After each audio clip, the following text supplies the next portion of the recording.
Assalamu alaikum everyone. I want to share this video which is very tasty and yummy.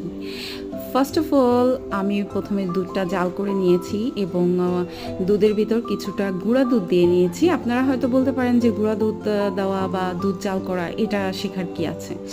তো যারা হচ্ছে অনেকেই শুধু গুঁড়া দুধ দিয়ে রান্না করেন, আবার অনেকেই শুধু গরুর দুধ দিয়ে রান্না করেন।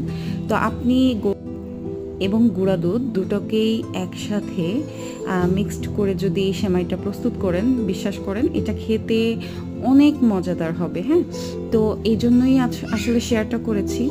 তো আমি হচ্ছে এখানে দুধের ভিতর লাচ্চা সেমাইটা দিয়ে নিলাম, তারপরে হচ্ছে একটু বাদাম, কাজু, কিশমিশ কেটে সুন্দর করে সাজিয়ে নিচ্ছি।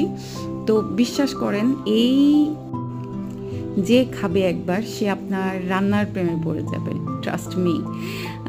তো অবশ্যই একবার তৈরি করে খাবেন।